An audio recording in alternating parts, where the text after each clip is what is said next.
Alright guys, back in the garage. As you can see, I backed it in this time. Alright guys, I think at this point here, what we're going to do is, what I did was I ran a self-tapper in there. Now this line, which you guys can see here, is solid again.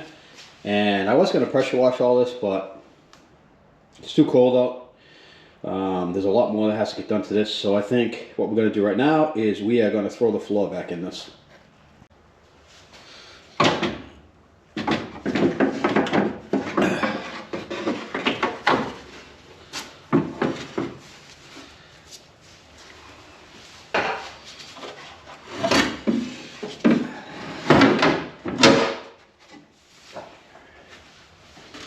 Yeah, I got this broken piece here, which is probably going to have to be put in here gingerly.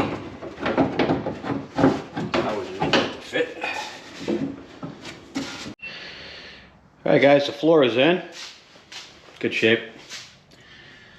Alright, now I'm going to show you guys something to the side over here that I just noticed. And I'm hoping that somebody can answer my question in the comment section, because it doesn't really make much sense. If you look down here, let me try to hold this so you can see it. This is the accelerator pump, and you can see if I push down on the back, let me see if you can see here.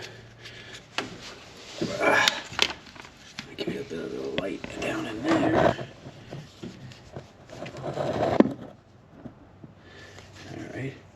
You can see that it squirts. So the accelerator pump works, but if you look down there, you can see that this is the pump right here. It's literally not connected to anything. And I looked it up online, and the cob, it is the right cob. The cob is supposed to have the accelerator pump on it. It shows it on the exploded view. I went on Podzilla and I looked at the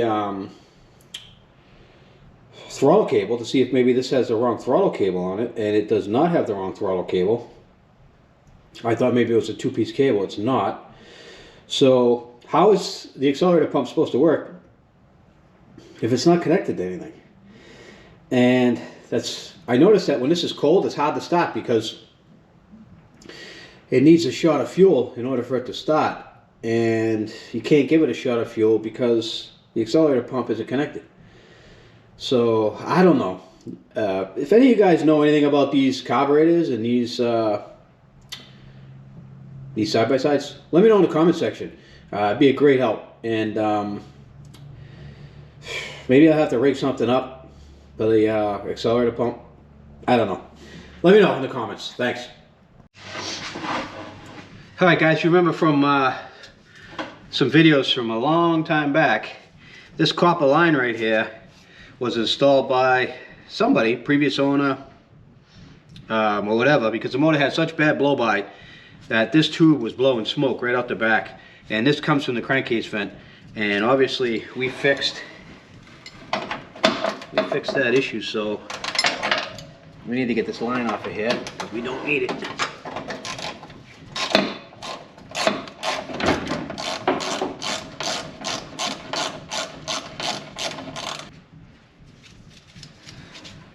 That'll come in handy someday. All right, let's tip the body up a little bit. See if I can get that out of there. Because it's kind of pinched. And we got some sort of string here, as you guys can see. So we're going to cut that off.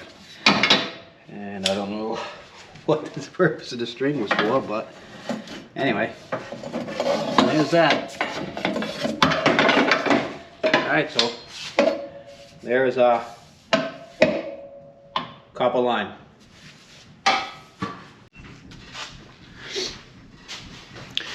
Alright guys, we're going to put this in now. And this just slides down in the back there. And apparently you just zip tie it to these posts. I can't see any other way it fastens. This is the breather for the carburetor. It's on the carburetor right now. I'm just going to try to assemble most of this stuff here. I think I got to figure out what's going on with the accelerator pump. So I won't put the upper air box on, but I could put all the vents on down here, all the tubes down here.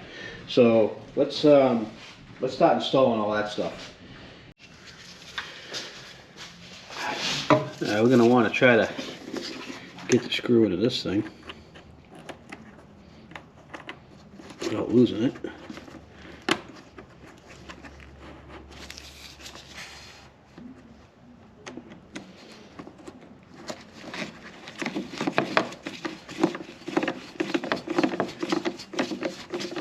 And these are just snug, just a plastic clamp. You don't want to break it.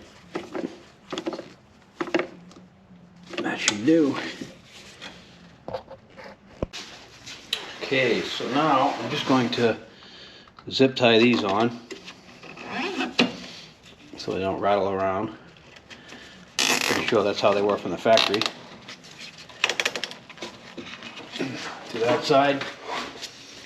Now I'll go do the other side. Alright, let's throw the airbox on. Probably gonna take all this off again, but for now, I'll try to tune it a little better.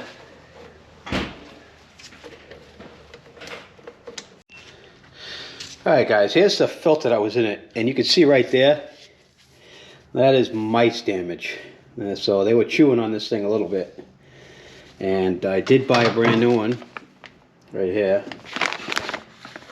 So we are going to pop it out and put it on. I'm going to read the directions real quick to see if this is a oiled filter or dry. It's right there. This filter is an oil foam filter. Alright, so I have to oil it. Alright guys, I hit it with some K&N red oil for the filter. You can see it. New filter's on. Tuck it in. That should do us.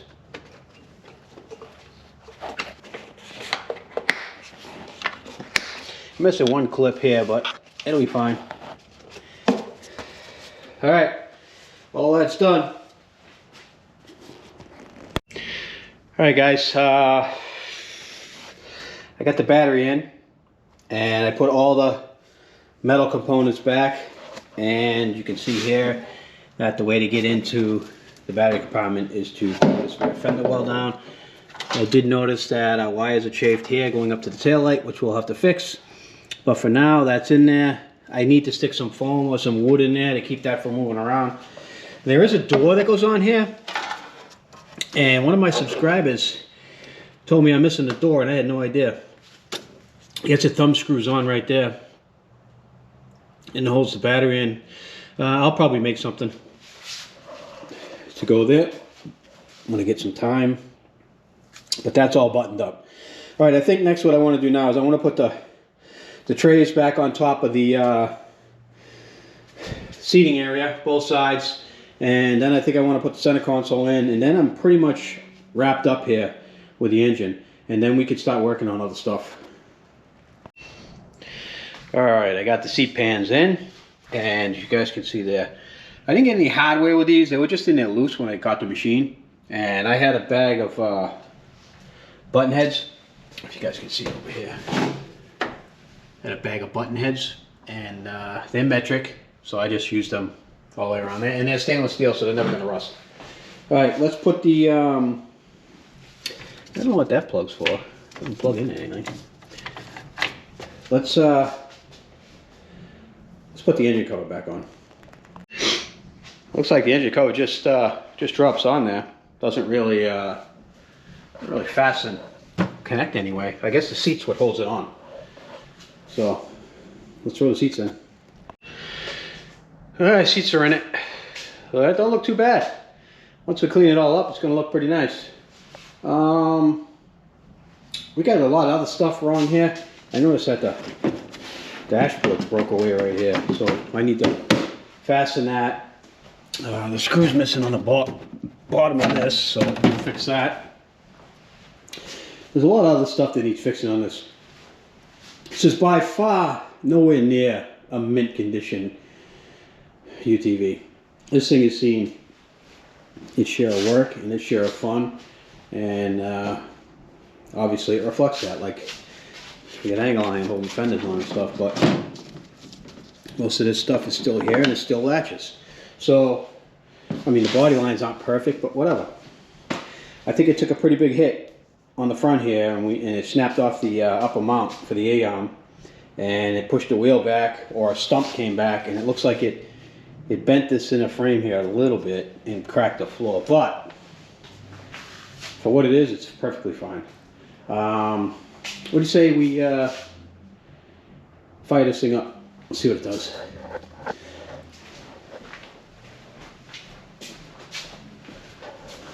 Oh, and I put a tender on it also, so that whoever buys it can charge the battery. Let's see.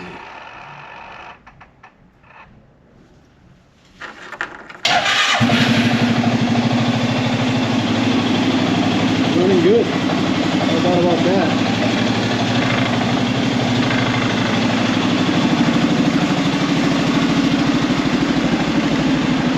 Open up the doors. I think I'll do another heat cycle.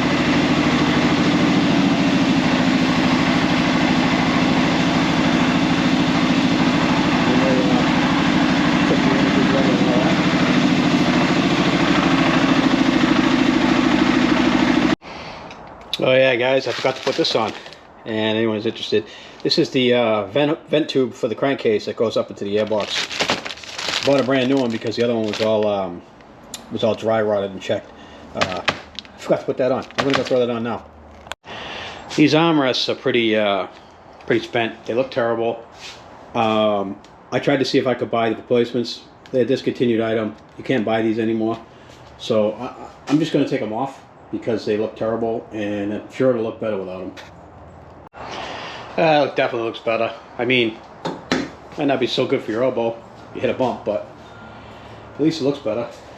All right, let's fire this up one more time. You guys can see. I think the idle needs a little bit of an adjustment, but I need to figure out the deal with the accelerator pump.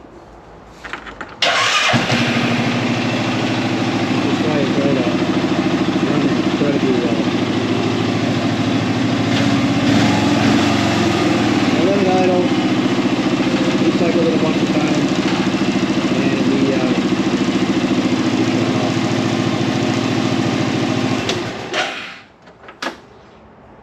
the coolant fan comes on, or the radiator fan, so I know that works. So everything mechanically is good, except for the clunking in the rear end, which is going to be in the next video. So I want to thank you guys for watching. We got it mechanically sound now, engine wise, transmission. It drives, it does everything it needs to do, and I'm very happy with it. And it doesn't look too bad now that it's all back together. So we got a lot more stuff to do. It's cold, I'm tired, I'm done. Anyway, thanks for watching. We'll see you guys in the next video. The next video is going to be probably looking at the rear end and finding out what's going on with that, why it's clunking. But yeah, next video. All right, guys, thanks for watching. Subscribe, like, share, tell your friends, tell your mother, tell your cousin, tell everybody. Just let the channel grow. It'll make me happy. Anyway, thanks for watching. See you in the next video.